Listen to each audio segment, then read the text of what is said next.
हमने पाठशाला में आपको बताया ही था कि 2025 में तो मोदी ने सिर्फ ट्रेलर दिखाया था भाई, असली पिक्चर तो 2026 में रिलीज होगी और वही हो रहा है। आप देखिए कि इधर नया साल आया, उधर नरेंद्र मोदी ने ऐसे धमाके पर धमाके कर दिए कि सब हैरान है, परेशान है कि अब पाकिस्तान का क्या होगा। क्योंकि यहां लोग जब पटाखे फोड़कर न्यू ईयर सेलिब्रेट कर रहे थे, नरेंद्र मोदी का नया भारत मिसाइलें मार मार के ऐसा न्यू ईयर सेलिब्रेट किया है कि पाकिस्तान में मुनीर की सिट्टी पिट्टी गुम हो।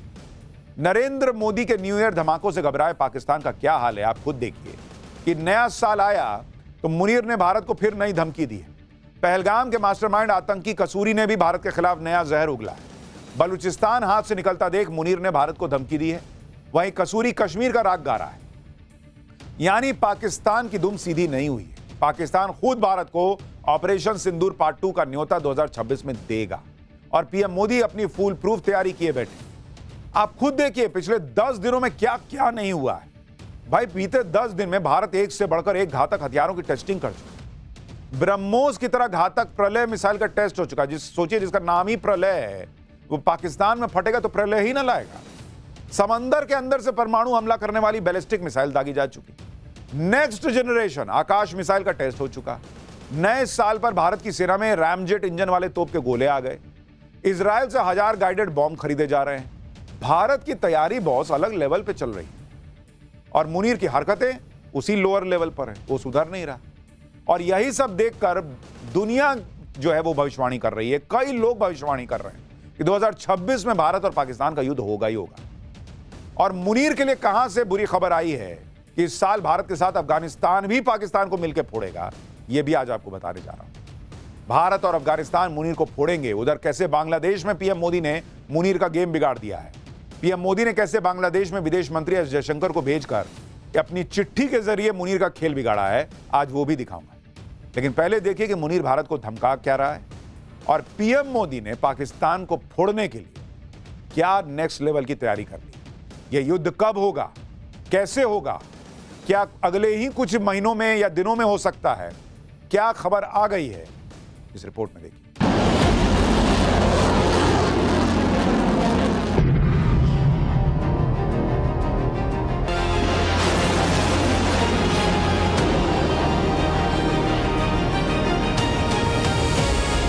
Nobody can tell us what we should do or not. We will do whatever we have to do to defend ourselves. It's a common sense proposition.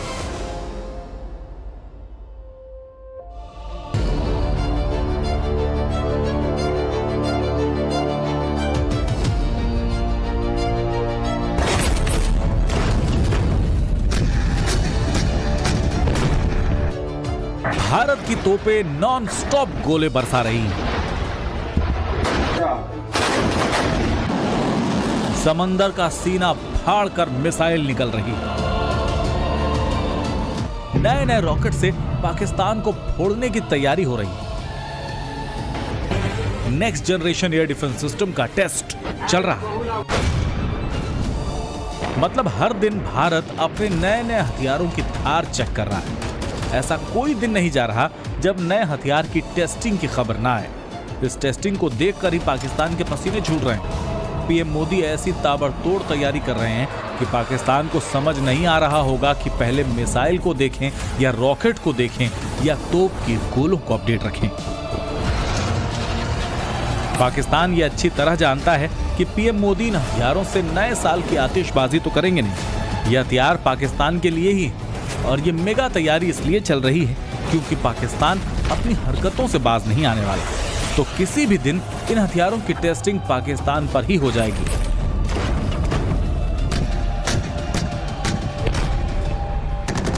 साल तो बदल गया लेकिन मुनीर की हरकतें नहीं बदल रही। मुनीर ने फिर से भारत को नए साल पर नई धमकी दी है। इस धमकी में मुनीर का डर साफ साफ दिख रहा है।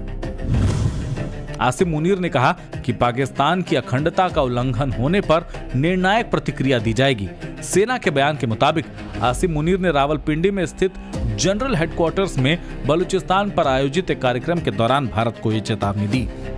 लेकिन मुनीर के इस बयान में उसका डर भी छिपा है। बलूचिस्तान को गंवाने का डर, पाकिस्तान के टुकड़े होने का डर। मुनीर ने फिर से भारत पर झूठा आरोप लगाते हुए कहा कि भारत समर्थित गुट बलूचिस्तान में हिंसा फैलाने और विकास को बाधित करने का काम कर रहे हैं। मुनीर ने ऐसे वक्त में भारत का नाम लिया है जब पाकिस्तान में मुनीर की खिल्ली उड़ रही है।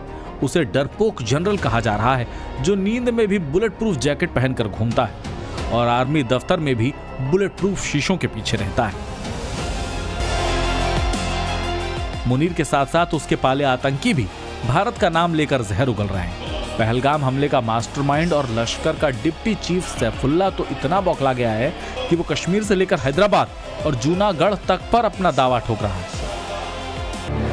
इन आतंकवादियों का हैदराबाद और जूनागढ़ का नाम लेना ये बताता है कि आतंकवाद के खिलाफ भारत के एक्शन से ये लोग इतने बौखला गए हैं कि हैदराबाद से जूनागढ़ तक का नाम ले रहे हैं। मुनीर से लेकर आतंकी तक सब इसलिए बौखलाए हैं क्योंकि 8 महीने बाद भी ऑपरेशन सिंदूर की मार का दर्द पाकिस्तान झेल रहा है।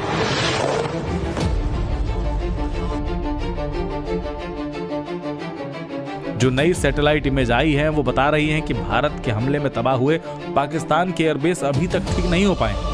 पाकिस्तान अब भी ज्यादातर एयरबेसेस में हुए नुकसान को ठीक करने में लगा है। इधर पाकिस्तान मरम्मत में लगा है, उधर भारत पाकिस्तान को फोड़ने की नई तैयारी में जुट गया है। 31 दिसंबर को ही भारत ने प्रलय मिसाइल का टेस्ट किया।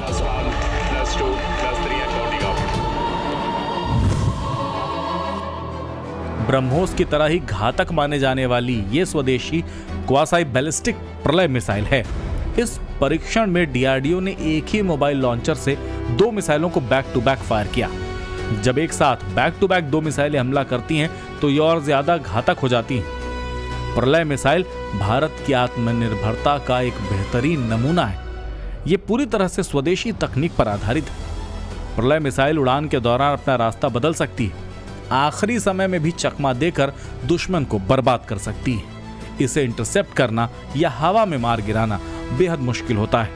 7,500 किलोमीटर प्रति घंटे की रफ्तार वाली ये मिसाइल 1000 किलो बारूद लेकर जा सकती है। इस मिसाइल की रेंज 150 से 200 किलोमीटर की है। पाकिस्तान अभी प्रलय के सदमे से बाहर आता उससे पहले ही भारत ने नए साल में पाकिस्तान को तोपों के नए गोलों से हिला दिया है। आज ही खबर आई है कि भारतीय सेना दुनिया की पहली सेना बन सकती है जो रैमजेट पावर्ड 155 mm तोप के गोले सेवा में शामिल करेगी। ये स्वदेशी तकनीक IIT मद्रास और भारतीय सेना ने मिलकर विकसित की है। एक बार पूरी तरह विकसित होने पर यह तकनीक भारतीय सेना के सभी तोप सिस्टम पर इस्तेमाल की जा सकेगी। मौजूदा गोलों की रेंज 30-40 किलोमीटर होती है, लेकिन ये तकनीक इसे दोगुना कर देगी। ये तकनीक दुश्मन के पीछे के ठिकानों, command centres, logistic hubs, airfields पर सटीक हमला करने में सक्षम बनाएगी। इससे पहले 29 दिसंबर को भारत ने Pinaka long range guided rocket का सफल टेस्ट कर दिया, जो 120 किलोमीटर की रेंज में अचूक निशाना साध सकता है। 23 दिसंबर को भारत ने K4 बैलिस्टिक मिसाइल का टेस्ट किया था, जो पनडुब्बी से 3500 किलोमीटर की रेंज तक मार सकती है। पिनाका K4 बैलिस्टिक मिसाइल के साथ ही भारत ने एडवांस आकाश NG का सफल टेस्ट करके पाकिस्तान में दहशत फैला दी थी। भारत की तैयारी तगड़ी है। 2025 में ट्रेलर भारत दिखा चुका है, अब 2026 में पूरी पिक्चर दिखा देगा और इसकी भविष्यवाणियां भी होने लगी हैं।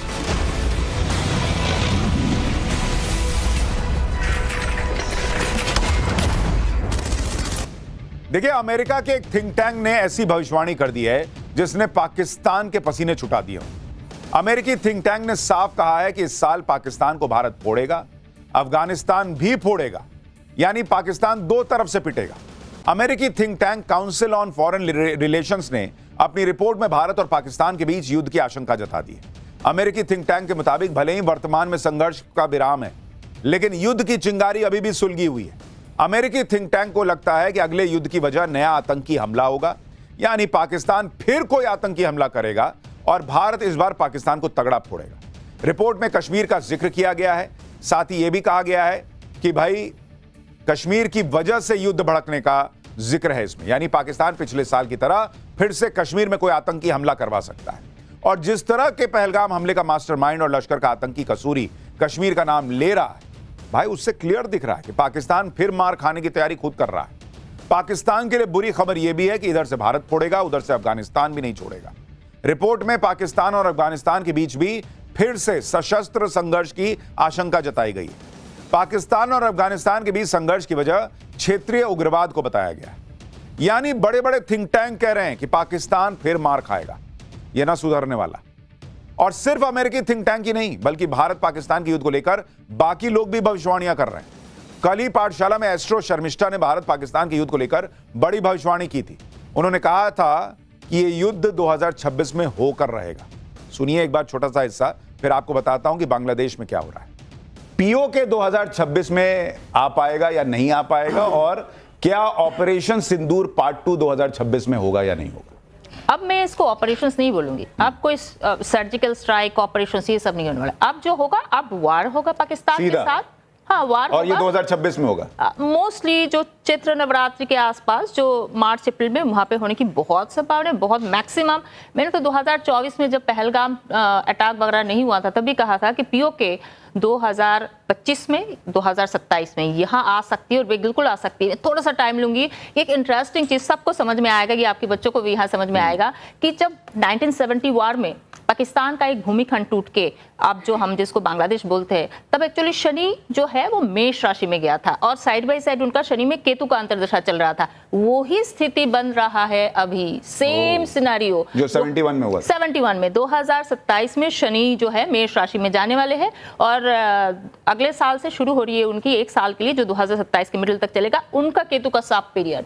अब उनके देश में, पाकिस्तान में सत्ता भी चेंज होगा। उनका जो अभी जो प्रधानमंत्री है वो जाने वाले हैं, मिलिट्री शासन वाले, वो तो उनके लिए आम बात है, कोई बड़ी बात नहीं है। और भूमिखंड फिर से टूटना तो एकदम तय है। तो पीओके वो बचा के रख नहीं सकते, नॉट पॉसिबल। लेकिन आप कह रही हैं कि 2026 मार्च के आसपास से एक फुल फ्लेजेड वॉर होगी भारत पाकिस्तान के लिए। अब भारत पाकिस्तान में अब फुल फ्लेजेड वॉर ही आप कह सकते हैं इसको, क्योंकि स्ट्राइक जैसा कुछ नहीं है, तो इससे तो बड़ी ही चीजें हैं।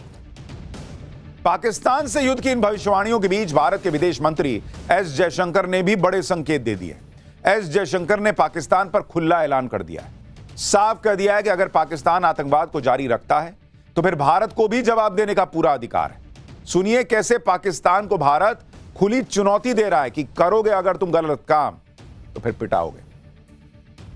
When you have bad neighbors, and if you look to the one to the west, if a country decides that they will deliberately, persistently, unrepentantly continue with terrorism, we have a right to defend our people against terrorism. We will exercise that right.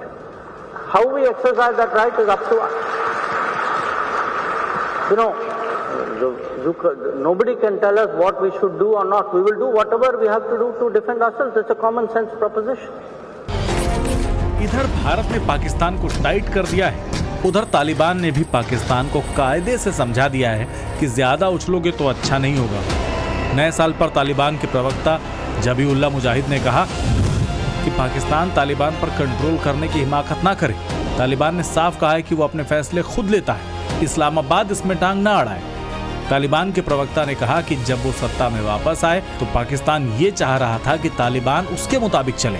Taliban के प्रवक्ता ने साफ कहा कि पाकिस्तान को इस तरह सपने नहीं देखने चाहिए। तालिबान ने ऐसे वक्त में पाकिस्तान को हड़काया है जब अफगानिस्तान में अमेरिका के सबसे ताकतवर माने जाने वाले रीपर ड्रोन के ढेर होने की तस्वीरें वायरल हो रही हैं। दावा है कि अफगानिस्तान ने पाकिस्तान की तरफ भेजे गए अमेरिकी ड्रोन को धुआं कर दिया। इसी के साथ ये थियरी भी चल रही है कि पाकिस्तान के बेड़े में अमेरिका के MQ-9 रीपर ड्रोन नहीं, और इसीलिए अमेरिका के इशारे पर पाकिस्तान अफगानिस्तान में खेल कर रहा है और मुंह की खा रहा है। तालिबान और पाकिस्तान के बीच ये तनातनी पाकिस्तान की सेना को बहुत भारी पड़ रही है। एक तो बॉर्डर पर पाकिस्तान को आर्थिक नुकसान तो हो ही रहा है, साथ ही टीटीपी के आतंकी पाकिस्तान की सेना को लगातार फोड़ रहे हैं। तालिबान से भिड़ने के चक्कर में पाकिस्तान ने अपना बहुत नुकसान करवा लिया है। 2025 का साल पाकिस्तान के लिए सबसे घातक साल साबित हुआ। 2025 में अफगानिस्तान बॉर्डर से हुए हमले में पाकिस्तान में करीब 4000 लोग मारे गए। इसमें से 1070 लोग तो सिर्फ बॉम्ब ब्लास्ट में ही मारे गए। पाकिस्तान की पिटाई के पीछे सीधे सीधे तहरीके तालिबान का हाथ है, जो आए दिन पाकिस्तान में धमाके करता है। तहरीके तालिबान ने पाकिस्तान को कैसे फोड़ा है, खुद इसका वीडियो जारी किया गया। पाकिस्तान में जान माल का तो नुकसान हो ही रहा है, साथ ही उसे आर्थिक नुकसान भी हो रहा है। अफगानिस्तान बॉर्डर पर 10,000 के करीब ट्रक फंसे हुए हैं। कराची बंदरगाह पर 11,000 से 12,000 अफगान ट्रांजिट और मध्य एशिया के कंटेनर अटके पड़े हैं। इससे दोनों देशों का व्यापार रुका हुआ है। हर दिन करोड़ों का घाटा हो रहा है। पाकिस्तान के निर्यात को झटका लग रहा है, व्यापारियों को नुकसान हो रहा है। दूसरी तरफ अफगानिस्तान इस नुकसान को कम करने के लिए नए रास्ते और साझेदार तलाश रहा है। पाकिस्तान की आर्थिक हालत इतनी खराब हो गई कि अब वो अपने एयरलाइंस से लेकर होटल सब कुछ बेचने पर आ गया है। खबर है कि IMF की शर्तों को पूरा करने के लिए पाकिस्तान की सरकार अपने होटल, बैंक, इंश्योरेंस, एनर्जी कंपनियां सब बेच रही है। पाकिस्तान पर विदेशी कर्ज बढ़कर $131 बिलियन पहुंच गया है। एक्सपर्ट्स कह रहे हैं कि पाकिस्तान को रोजाना का खर्चा चलाने के लिए भी अब कर्ज लेना होगा। इधर पाकिस्तान की हालत खराब है, उधर भारत ने पाकिस्तान का पानी रोककर उसे और टेंशन में डाल दिया है। जम्मू कश्मीर में एक और हाइड्रो पावर प्रोजेक्ट को मंजूरी मिल गई। किश्तवाड़ में चिनाब नदी पर दुल्हस्ती प्रोजेक्ट के सेकेंड फेज को मंजूरी मिल चुकी है। इस प्रोजेक्ट के जरिए 260 मेगावाट बिजली बनेगी। इससे पहले सावलकोट हाइड्रो पावर प्रोजेक्ट को भी इसी नदी पर बनाने की मंजूरी दी गई। भारत ने ऑपरेशन सिंदूर के दौरान पाकिस्तान के साथ सिंधु जल समझौते को अनिश्चित काल के लिए सस्पेंड कर दिया। उसके बाद से पाकिस्तान को झटके पर झटका लग रहा है। दुल्हस्ती प्रोजेक्ट के फेज 2 को मंजूरी मिलने के बाद पाकिस्तान की नींद उड़ गई। पाकिस्तान सिंधु जल समझौते की दुहाई दे रहा है, कह रहा है कि हमें कुछ नहीं बताया गया। वैसे ये वही पाकिस्तान है जो सिंधु जल समझौते के रद्द होने के बाद एक सुर में गा रहे थे कि पानी की जगह खून बहेगा।